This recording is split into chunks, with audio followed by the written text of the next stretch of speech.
here. I have a question for you. Nanguha ng sombrero ng isang gwardya. No, I have a question for you. At akmang tatangay ng motorsiklo ng isang enforcer. Lihin mo, kuya. Lihin mo. Lihin mo yan. Ilan lang yan sa mga sunod-sunod na panggugulo na binidyohan at in-upload pa ng isang dayuhan sa isang commercial at business district sa Taguig. For the content pala talaga ito at gawain na ng Russian vlogger na si Vitaly Dorovetsky.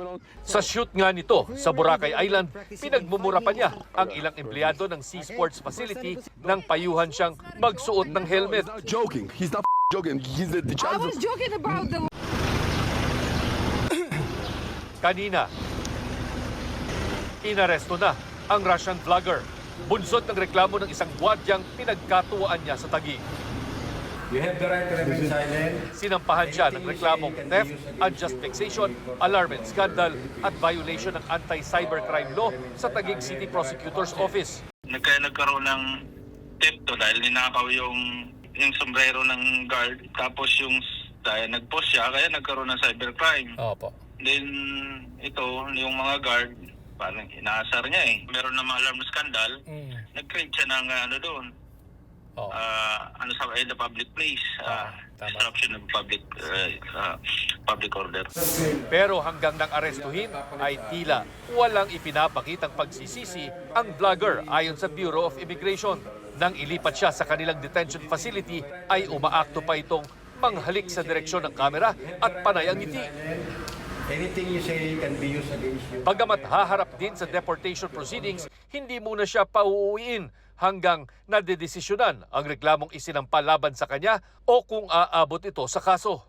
Kung siya po ay mapatunayan na meron siyang mga kasalanan dito sa bansa, sa ating mga local courts, at siya po ay sintensyahan ng local courts ng pagkakakulong, kailangan tapusin niya po muna yung sentensya niya dito sa Pilipinas sa ating mga local jails before we can implement the deportation. Ang deportation naman ay halos tiyak na dahil sa paglabag ng mga panuntunan ng Bureau of Immigration para sa mga foreigner. Nakita natin yung mga acts niya doon sa mga pinost niya sa social media ay talagang disruptive at hindi kumbaga katanggap-tanggap sa ating society. Kaya ito po lahat ng checklists, kumbaga tick box for being an undesirable alien, chinikan na niya. Sa isang pahayag, pinasalamatan ng Department of Tourism ang mga law enforcement agencies at BI sa kanilang mabilis na aksyon laban sa vlogger. Nakakuha ng impormasyon ng BI na naaresto na rin sa ibang bansa ang vlogger dahil sa mga kaparehong panggugulo at pang-aasar. I have a question for you.